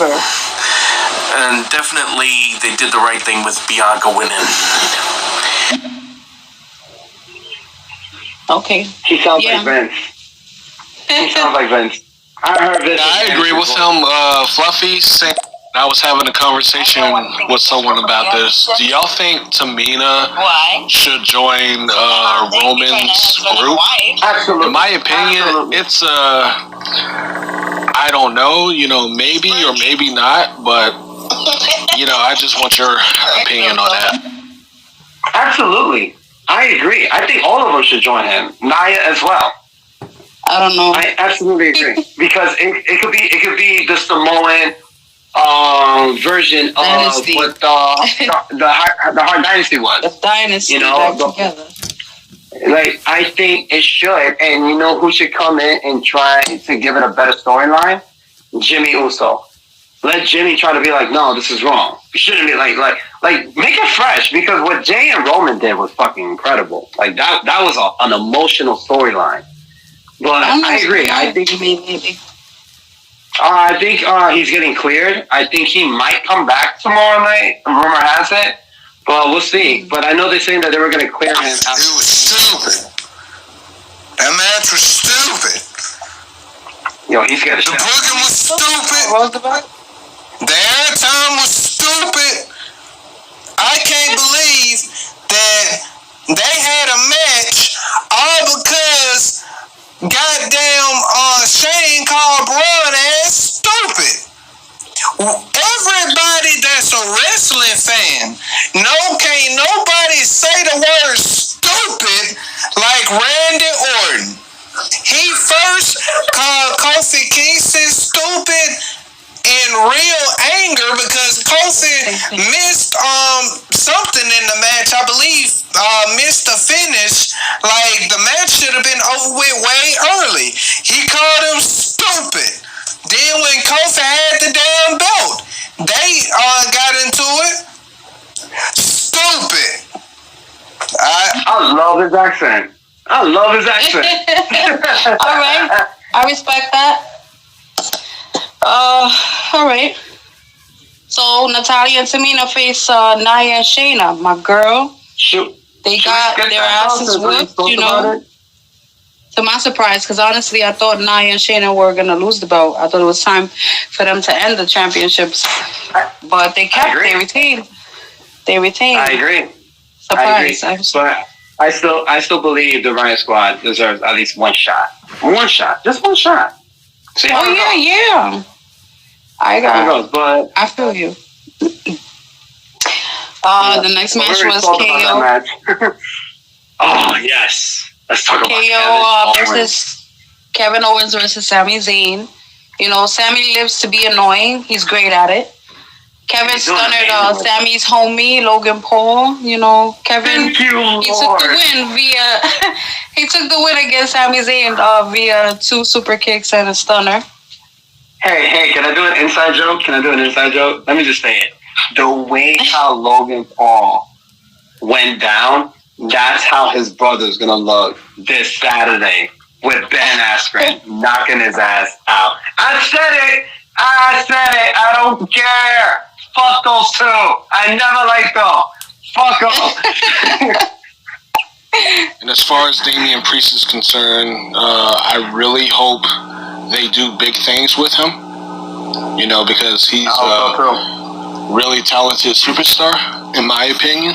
So, yeah. I agree. That's true. That's true. I agree. And guess who's working with him? I never thought about that, my friend. I would actually like to say that I agree with you. I agree with you 100% concerning Shawn Michaels or Triple H breaking the streak. I hate that Brock Lesnar broke that goddamn streak. I understand that Brock Lesnar is a talented athlete. I understand that Brock Lesnar is someone who is like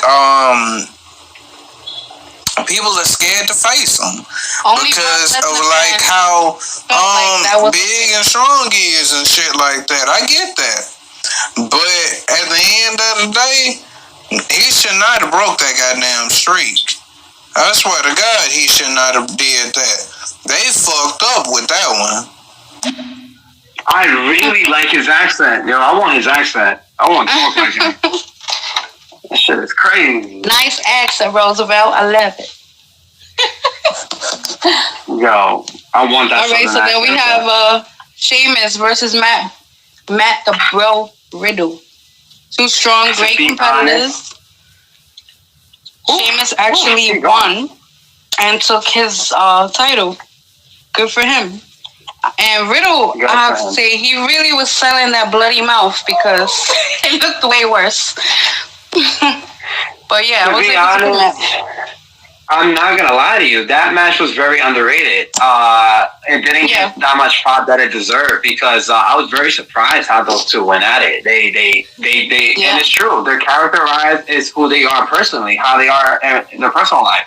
They love to compete. They love to battle. And people tend to forget that Matt Riddle has an MMA background. He competed in one championship. He competed in Strikeforce at one time. And he also competed at the UFC in the big leagues. So for him to be in the WWE, to give Sheamus that match, and Matt Riddle, even though he looks big, but compared to Bobby, compared to Sheamus, he's a small guy. He's compared as a small guy in the wrestling company. And to give Sheamus that heck of a match, it was very underrated. That bro kick was unbelievable. I think that's one of the best bro kicks I've seen for the past decade that Sheamus has been in the company.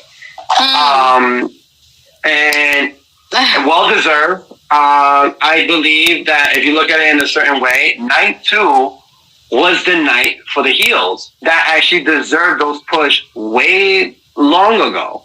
Long ago. But well deserved. Congratulations to Sheamus for that. Matt Riddle, congratulations to giving one of a hell of a match.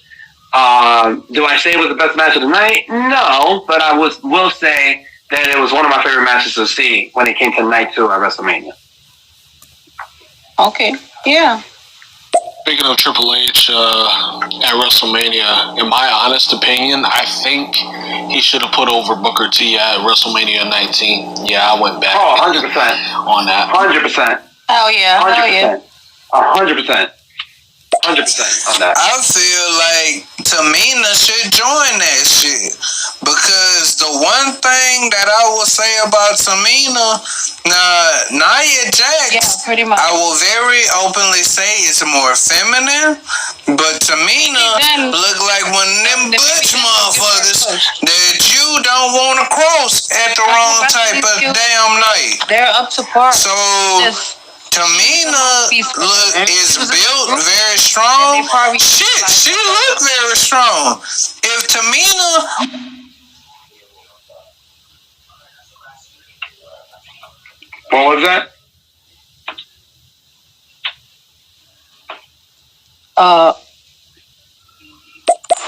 You can't do the whole thing with Jimmy because remember, I'm trying he's already said that. That way we can get to the end. Woman's the head of the table. Mm-hmm. Yo, they love you, man. You got a lot of messages. I want to say, Kevin Owens and Sami Zayn was great, as it always is. But once again, it just couldn't. It was never going to live up to the matches that they've already had in Ring of Honor. Those were legendary matches. Oh, Ring of Honor was a whole different ballgame. But you gotta understand too that when it came to these indie guys coming to the mains, because we gotta be honest here. Like, we can't be ignorant about this. The WWE is the main stage. It's the main stage where you want to be to elevate who you are as a WWE wrestler, as a professional wrestler in general. But you gotta understand this: you do not want to elevate Kevin Owens and Sami Zayn in every match either, because it's gonna get to the point that it's just going to remind me of Triple H and Shawn Michaels rivalry. Two best friends that actually know how to work together 100%. And that's what it is about Sammy and Kevin. They don't want to work all the time because then it gets boring. Because we already know it's going to be a good match, but we're not going to be surprised either. So, But that match did reach to a level that it was different. It was short. They didn't need to do big moves. Like, we finally saw Sami Zayn doing his Blue Thunder Bomb, which we haven't been seeing in a long time. And he did amazing with it with Kevin Owens, because Kevin Owens is a big guy. But Kevin is just an amazing seller. He sells so beautifully. But when it comes to Ring of Honor, they steal the show all the time. But when it comes to WWE, they have to do as much as they can to make those matches as fresh as possible, because if they oversell it, it won't be exciting when they feud again in a couple of years, but this time feuding for the belt. You got to keep it fresh no matter what. But I do agree 100% that Ring of Honor, they were the greatest matches of all time between Kevin Owens, Ring of Honor, Kevin Steen, and Sami Zayn. Yeah. The next match was Big E, who I adore, versus Apollo Crews. I didn't think that Big E was gonna lose the belt. That was another one that surprised me. That surprised me, yeah. That was very surprising, especially in his hometown, Tampa. And can I just say this? Can I just say this? Why the fuck are they giving certain matches the most dumbest name ever? Nigerian drum match? What the fuck is that? And secondly, can we just call it an unsanctioned match, no disqualification, or a street fight? It would have been more believable, but what was that? And they barely used any of the weapons that were outside of the ring. The only thing that I think was good is when that big dude showed up. That was it. That was it. I wasn't crazy about it. That was it. Other than that, I was like... Let's talk about Riddle for a second. I saw one of the coolest things ever on the bump. Rob Van Dam and Riddle together. That was fucking great. Like, I don't care what anyone says. That was just fucking great. The whole fucking show. They made me want to smoke weed. That ass. When I looked at those two, they made me want to roll a blunt and get high with them. I absolutely hate what they've done with Matt Riddle. I can't stand it that they've taken again, a guy who was absolutely awesome on the independent scene, who was absolutely killing it, and they take him and I agree. what have they done with him? What they turned him gave him into a scooter. RVD 2.0. They turned him into a second-rate Rob Van Dam, That's what limiting his vocabulary to whatever and cool. They gave him a scooter. That's what they did with him. Hey, there's nothing wrong with a scooter. I ride a scooter. He was definitely better at NXT too. Well, in NXT, I did kind of see that they were burying him. They were kind of burying him in NXT as well, if you look at it, because there were certain matches that I think he should have went over. Yeah. Because right. I think the match with Finn Balor, I think it could have been a great rivalry, but I understood Matt Riddle was supposed to be the replacement of Johnny Gargano because Johnny Gargano was injured during that time, but the way how it ended, I believe Finn, knowing Finn, could have done a better ending with that match. And that match was great between him and Matt Riddle. But, Riddle, there were certain matches that I believe Riddle should have won in most of those NXT runs.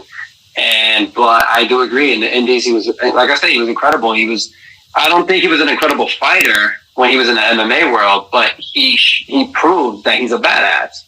And I think they need to, and like, if you're going to start bringing MMA fighters to WWE, don't downgrade them guys. Like what you did to Shayna, what you did to Sonya. And especially with Bobby. Now they're pushing Bobby because of MVP. But these guys are real athletes. These guys are real fighters. They have records of wins by knockouts and submissions. They could do fucking damage. So push them who they really are. I agree with what he said. I don't agree that Matt Riddle should be like how RVD was. Let him be a badass that he was in his past. Yeah. You think it's attributed to the weed? I don't know. I smoke weed and I don't act like that. What the fuck? I love weed. Weed is awesome. All right, so Rhea Ripley versus Asuka. Finally! I pulled that one too. I mean, it's Rhea's time too. Asuka, she's had the belt for a while. It was a dope match. Can we just say I like both of them. Can we just say this? I love Asuka. 100%. Amazing athlete. I just wish she knew English. No, can we just because I would like to actually know what she's saying. Can we just admit this though? That title run was a waste time. I'm sorry. I hate to say it. Who? Her title, Asuka. Her title run was a waste of time. Why are you saying I think because the feud that she had with Sasha, and then later on with Lacey, it was so bad. I did not like it at all. And it downgraded Asuka as a champion. As much, like, if they were gonna make her champion, make her be a champion like how she was in NXT. NXT, incredible run. But if you're gonna give her the Raw title after Becky elevated, and can we just admit that? The main roster. Yeah. Can we just admit that Becky elevated that Raw title? The difference between Triple H and Vince. Triple H needs to... I'm really hoping Big E gets a push, up to a world title. Maybe a feud with Roman or whoever's the Universal Champion in the future. But yeah, that would be great. I agree too, but he just lost the belt, so we'll see how that's that why. goes. I think that's why he lost the belt, because they were ready to push him to fight Roman, and Roman's been dying to have a match with him. Roman's dying, itching to have a good match with him. But besides that, Rhea, congratulations. She is one of my favorite wrestlers from NXT. Even at the Mae Young Classic, she is an incredible athlete, incredible personality. She proves it all the time. And for her to win that Raw Women's title, that Raw title is going to finally elevate back how it was because of Rhea. Because Rhea is finally gonna hopefully carry. And if Vince is smart enough, I think he should let Rhea do her own promos because she's fucking amazing with it. So congratulations. I think that match was also good. The match was good. Like I said, didn't have to be long. It didn't have to be long. Yeah, it doesn't. Not every match needs to be fucking 45 minutes. It had to be storytelling, and it was. It was. The entrance, it did what 100% it was amazing. Supposed to 100% accomplish. amazing. Yeah. So, I do have a question. With all these releases of the superstars, when are they going to release Velveteen Dream? I'm just saying. That's a good one. Love it. Love it. They should have released him the day that shit came out. But I don't know. You haven't seen him on TV, right? I don't know what they're doing with him. The thing is, I'm not worried about Velveteen being a part of the Mania. I'm not even worried about him no more. Like, I don't know. My distaste for him now is like, how do you come back from that? To be honest, I think I think ever cry since, fest already. yeah, I think ever But since it's not the end of Joe. Maybe he'll do.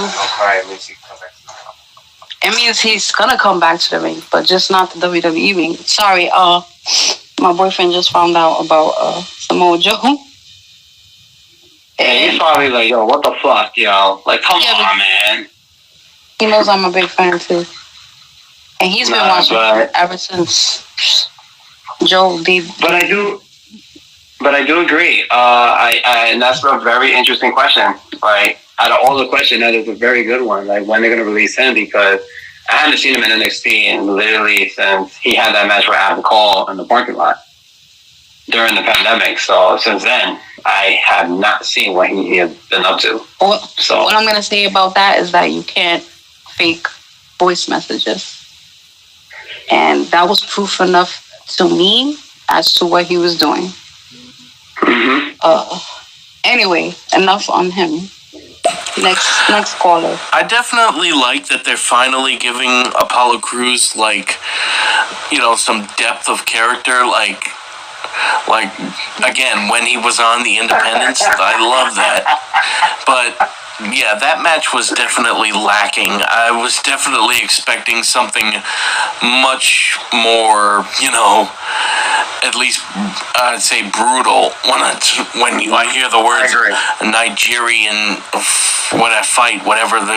street fight, whatever it was called. I agree 100%. You know, yeah. I have to say, even though Sal he's been hard on all the messages, he's right. There weren't, and I'm terrified the fact that I said I enjoy WrestleMania, but there weren't many. Wow, you know. But it was good for what it was, and I'm kind of tired of always trashing the shows. I want to like what I'm watching. You know what I'm saying? But he makes valid points. It's like I think the character is good, but my man, work on your fucking accent. I'm about to call Israel Adesanya, Kamaru Usman, and even Francis Ngannou to teach this motherfucker how to get a better Nigerian accent. I could do the accent better than him. But no, I'm not going to do it because that sounds fucking racist. That's how all of a sudden now, first of all, how does this look? All of a sudden you give him an accent. He's supposed to be playing this. Why? Because he's black? It's so ridiculous. It's stupid. Listen, do not give him that treatment that y'all did to Kofi Kingston. Please, WWE, do not do that because you made Kofi Kingston Jamaican when he's fucking from Africa. You morons. You fucking morons. That's what you WWE writers are. I like it when you get passionate. Curse these motherfuckers out because it's true. It's because we grew up with this. This is part of our blood. It's in our DNA. We love it. This is what we are excited for. Yeah, there's people that love football, basketball, baseball, you name it. I'm a UFC wrestling fan for life. NWO tribute. But I'm just saying, for life. But if you're going to fucking make it stupid... You're making it stupid. If you're making it stupid, you're gonna hear my voice saying you're fucking morons. That's what I'm gonna do. Next fucking match. next match. Asuka and Rhea Ripley. It's not really fair to them. That was definitely a shocking basis. You know, people have lives. They can. That was a what? I think he. Okay. Hold up. I was personally not a fan of Rhea taking the title off of Asuka, but I definitely see why they did it. I mean, I understand Asuka was probably getting stale a little bit as champion, and definitely they had a good match, but I say could have been a lot better. All right, fair enough, but I don't know. See, I don't downgrade Rhea though. The pattern I'm seeing here is how fans want things to pretty much go the way they want it to go. You have to, when you watch wrestling, you have to look at it. I was personally not a fan I don't know why of Rhea taking the title. Oh shit! Sorry, I didn't want to hear that again. That broke my heart. It hurt me the first time, but now you're repeating it. You're just breaking my heart. You're sabotaging me. You gotta listen. Rhea Ripley is making bank right now, and Rhea Ripley does not want to make you fans look like your bank account. All right, which is Chris D'Elia's word, full of dance. All right, that's what Rhea just did to y'all. Y'all don't like her being champion. Guess what? She didn't need to lose to Charlotte last year. So this is a rewrite of the wrong history because sadly her visa expired. So that was a good excuse for her to drop the belt. But she didn't need it because, listen, Rhea is the future. 24-year-old, younger than both Randy and Lesnar combined when they had a main event caliber at Mania. She did it. Lesnar was only 26 years old when he main evented his first Mania with Kurt Angle. Randy Orton finally got a good main event for the title when he was also the same age, 26 to 27 years old. Rhea did it at 24 years old for the title. I think Randy... That just proved... You said Randy's first Mania? First Mania title match. Let me correct that. First Mania title match, which was what, 2008. He was in his 20s, but I can't remember if he was early 20s. He was in his late 20s. Because he was 24 when he won. Fast forward 4 years later, he was 28. So he was still young. But who can say from male and woman perspective, I was 24 years old to main event with Charlotte Flair, or 23, and then 24 main event with Asuka, and winning the belt. Who can say that? No one can. So that just proves that Vince trusts her in a young age because he knows that she's gonna fucking do an amazing job with that belt. And I can't wait until she gets her revenge on Charlotte. The main event. Drum roll. God. Edge versus... he did it too. Edge versus Roman Reigns versus Daniel Bryan. No. Yes, I enjoyed this match. No, I would say no because I think Daniel Bryan should have never there were things that match. Yeah.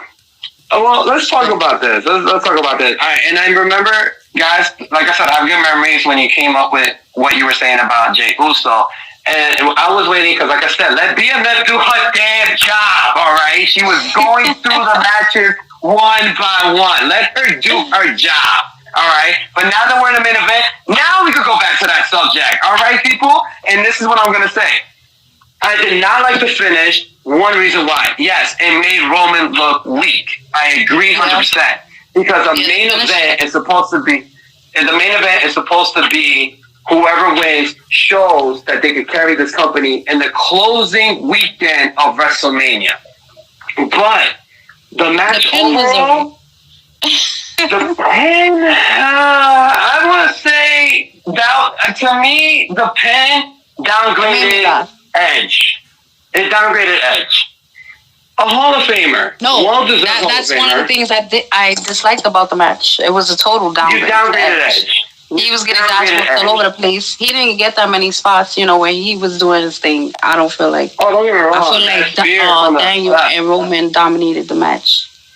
Yeah, but the spear from the steps, though, that shit was... And I'm not going to lie. A little piece of me made me feel like I wanted Edge to win, No, It would have been like that. I agree 100%. But I know yeah, why. no, it would have been great. It would have been great. It would have been great for Edge to win. But listen, but if you gotta look at it in a perspective that, like I was saying about Drew and Bobby Lashley, it was just too obvious. It was so obvious. But I believe in a month when they were pushing Daniel to join the triple threat, I believe that Daniel wasn't there to win the match like he did in WrestleMania 30. My belief was it was for him to take the pin. He was there so Edge and Roman doesn't look weak. Yeah. I did not like the idea because you're putting two of the greatest superstars from different eras that elevated wrestling over the years. And Edge said something in his promo that was very heartwarming and very true. And I hate to say it because I know it's such a cringy word and it's cliche because it reminds me of CM Punk. Edge dropped a pipe bomb on Roman way worse than what Cena did 5 years ago. So, which line are you talking about? Roman is now known, and I hope when the crowd comes back, they call him this if he's still feuding with Edge, because it was fucking hilarious. He's the Samoan Edge. The spear, walking down with the crowd, the way how Edge used to I was feeling I was feeling that spot when they both speared each other. That hurt my neck. I felt like it was two bulls, going at each other. Yeah, but we've seen that before because Edge has done that with Batista a bunch of times, and I think Batista did it with Goldberg, I think, one time as well. Yeah, so we've seen. Well, it's rare to see that nowadays. But here's the thing, though: when Edge said that, he made me believe that he's basically trying to say in a pipe bomb way, WWE needs to be more creative with different characters and stop trying to replicate what characters were before. Make something new. I like that you see it that way. Yeah. Because Roman, I never saw it that way, but then when Edge pointed it out, it made sense. Because Edge, the one thing that Edge was fucked up in history, he didn't start it as a trio stable. He started on his own, but then when Christian finally came to the show, they joined with Gangrel, and they became the Brewheads. But then after the Brewheads, he was a tag team specialist for Christian. So technically, he didn't debut the way how Roman did. He debuted as a single superstar, probably for a month or two, and then he joined the Brewheads with Christian and Gangrel. Right. But in a way, he is right that it was similar what they did because Edge used to come out from the crowd in his debut, same as Roman. And now he has the spear. Edge has the spear. The guillotine is similar to almost going to a DDT, except it's a submission hold. And Edge has the execution. So that is true, But did anybody want Edge to win? Of course. It will bring that closure that Edge wants to retire in his own terms. Understandable. I think every athlete has that right. They want to retire in their own way. The way how Taker did. Taker's like, no, I want to have one more Mania match and then I'll retire. And he did. And he did it with AJ.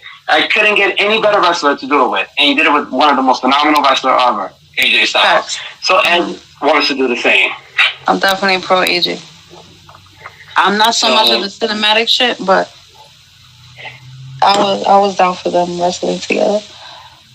But in all honesty, that match, I believe, had a good story to it because it made us believe that Daniel was going to win it.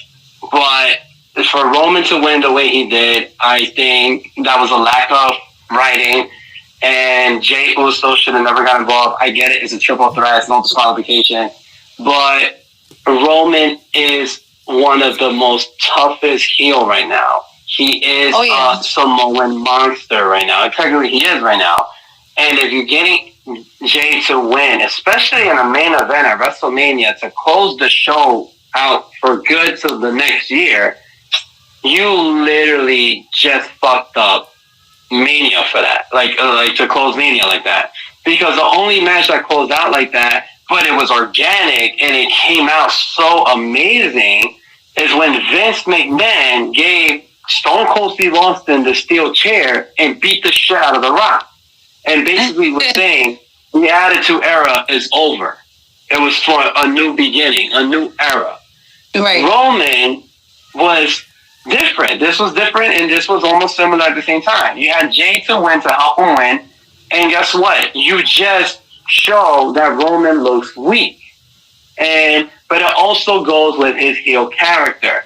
He needs to have more heat because he was getting the heat. Yeah, that's classic fans stuff. was going to shit at him. People be like, oh, but why Jey Uso has to interfere? It's heel shit.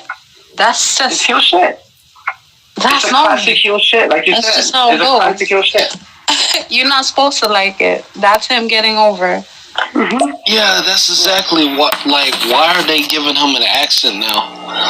And then, speaking of changing characters, I've been looking at tweets. Someone tweeted saying, maybe Mustafa Ali should do the whole Arab anti-American thing like Muhammad Hassan did, and Mustafa replied saying, "No, I'm good," which is a good thing. I really don't want him to go there because I think he's all right now. Please don't do that. I will literally kill myself. First of all, if they that's fucking just do that. nonsense. I mean, that's like what they're doing with Apollo Crews. I mean, just because you're a certain race doesn't mean you need to play that. That's like when I see Spanish people when they have to be decked out in the flag. Like, why? Why do you have to play your race? But okay, I just lost my thought. What were we talking about? Oh, I'm saying, like, I don't think it shouldn't be. I don't think he should do that because. And even though, what was and I like to call him Seth Staffer because doesn't he look like Seth Rollins? I swear to God. No, you know who Elias? I used to call him Matt Rollins because he was so fucking big and he looked like Rollins. That was Matt Rollins there. But in all honesty, they shouldn't do that because, mind you, Hassan wasn't even from the Middle East. He hated that gimmick. And he, in reality, I think he was half Spanish. And no one knew that. He was half Latino. And they made him do an Arab because he looked Arab. That just proved how racist Vince McMahon is. Fucking idiot. They do that to Mustafa, they're gonna fucking bury him. They're technically burying him now because what's that team called? Retribution? Fucking made an impact like NXT, like the Nexus. And then guess what? Well, their first match, they lost. Just got breaking news that Mojo Rawley was released as well.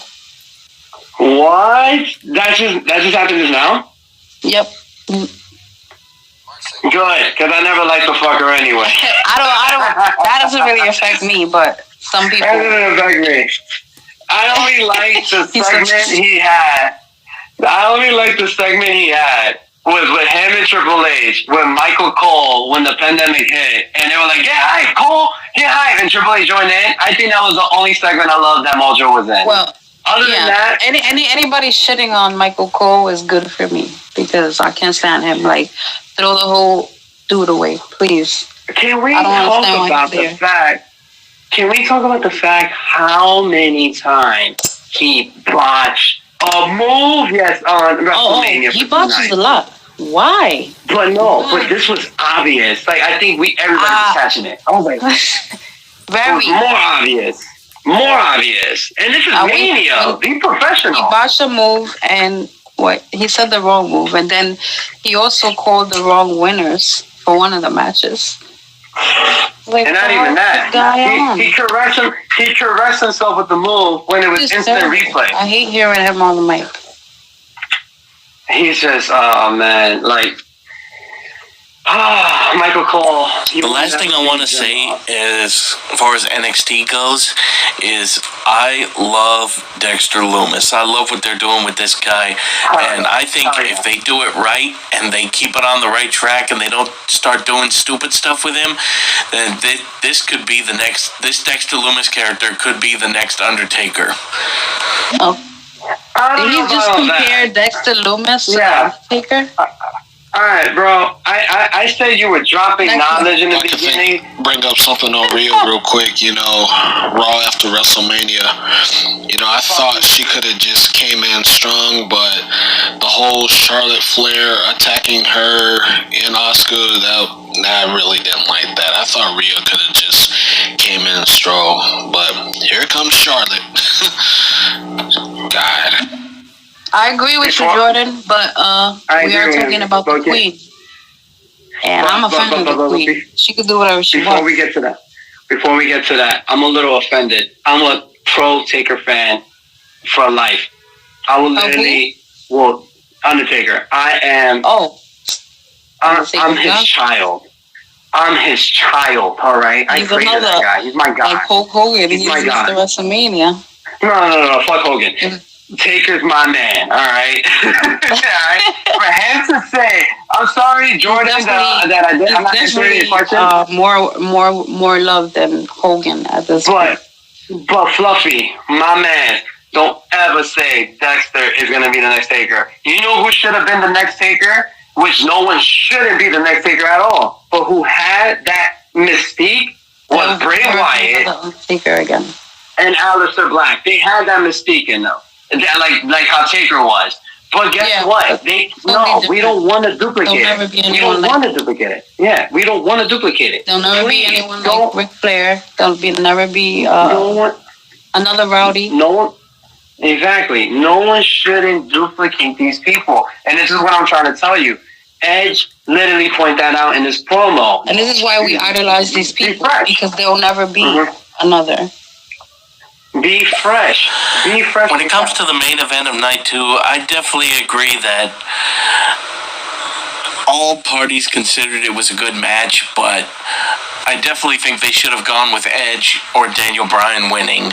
I mean, I understand why, to an extent, they had Roman win, but where do we go from here? That's what I'm thinking about. Going forward, what happens now with Edge? What happens now with Daniel Bryan? Who's going to be next to challenge? Who's going to be left to challenge Roman? Who's going to be left to knock him off his pedestal, so to speak? Right. We'll see. That's, that's neither here nor there. We got to see what they're going to do. I'm unsure myself. We got to wait till tomorrow night for that answer, because not everybody's going to know the real answer until tomorrow night on SmackDown. But in my opinion, Backlash is coming up. And Backlash has always been the pay-per-view of rematches after Mania. So maybe, just maybe, Edge might finally get that one-on-one match with Roman at Backlash. Because Daniel Bryan already lost twice, 3 times the most with Roman. If they're going to keep putting in all honesty, I agree that Edge should have won. But Daniel, no. I don't think he should have won, because in reality, he doesn't need the belt anymore. He already accomplished it 2 years ago with that belt, with the WWE title. But he doesn't necessarily need it, because he accomplished more than ever in the decade that he's been in the WWE. Edge, on the other hand, I'm not saying he needs it, but if it's to continue his momentum that he had 10 years ago, but he's better now, then give it to Edge. Give it to Edge, because maybe he might do something that we need. And what we need is a proper champion to carry the company. And in my opinion, Roman's doing a good job as a heel, but we need a proper baby face to carry the company. And I think Edge is the man for that right now, because it's like what Daniel Bryan was saying. That might be his last WrestleMania. Who knows? That would have been Edge's last WrestleMania that we don't know about. Maybe give him time, because he's not going to be there forever. Roman and Daniel have, maybe another 10 years run in the company? Edge doesn't. Edge does need a little bit of that push. So if Vince was smart enough, look, how many times you make Cena be champion in every return he had? Do the same for Edge. Give him that same respect, because Edge deserves that respect. He earned it. He worked his ass off for it. Let him have that belt. Definitely. Let him have the belt. So someone Someone Go ahead. said Loomis is gonna be the next Lars Sullivan. Let's hope not. Lars Sullivan, if you haven't heard, he's got his own scandals going on with WWE. Yeah. So I don't know if you heard about that. Lars Sullivan. Who? That's how you know he was nobody to me. I don't give a fuck who he is. Yeah. Like, he was, that was just. But let me play this last message because we have run out of time. Bray Wyatt and Aleister Black could be like Taker's apprentices or something like that. Yeah, that's interesting. That's interesting because guess who's Aleister's number one fan? The Undertaker's daughter. She loves Aleister Black. So I would not be surprised that Taker is working with him. We don't know. But his daughters are both really tiny. They got a long ways to go. They're little girls. But you also got to remember, Aleister is asking for his release. So we know for sure we're not going to see him anymore. I don't blame him. So, I hope he does. Go somewhere where they're going to utilize you. He'd be awesome in Japan. He wants to go wherever his wife goes, which anybody doesn't know is... He needs to be in Japan. Yeah, he needs to be in Japan. He definitely needs to be in Japan. But guys, thank you so much. This has been awesome. Jay, thank you for being here. Jay will be back. No problem. Definitely. And if anybody doesn't know, she is going to interview me one day because she knows I also have an MMA background. I do have a fight coming up in September 11th, 20-year anniversary of the incident of 9/11 that happened, and I'm honored to fight that night in New Rochelle, New York. Oh my God, that's awesome. So I am having a comeback. I've been retired for 8 years. I want to be like Edge in the MMA world, you know? Let's do it, you know? But at the end of the day, I remember me and you are going to schedule for that one day. Hopefully, whenever you're ready. You know me, I'm down. Just let me know the schedule, and I'll definitely free myself some time for that interview. But it's been awesome. Guys, please follow her. She's also influencing me. She's helping me to get my podcast going soon. Hopefully we can launch it sooner or later. Because of the pandemic, it's been very difficult for me to launch it. But the MF Goddess is trying her best to help me out and give me support in there. So I'll follow her, guys. She's amazing. If you guys are huge wrestling fans, if you go on Facebook, follow my group. Where you guys are open to discuss with us there. We have open-minded, just be respectful and everything, because I'm one of the admins. But my boy Chris created a group called Extreme Wrestling Fan. It's been around for almost 10 years now. We're celebrating 10 years this summer for that group. So you guys are welcome to join it. I guess you're gonna put the link in for them so they can follow it and we'll accept it. You know, if you guys are huge wrestling fans, we talk about everything. We talk about Ring of Honor, AEW, WWE, you name it. It's a good group. It's nothing but positive vibes in there. All right, awesome. Thank you guys. You already know, BMF Goddess. Tomorrow it'll be on YouTube.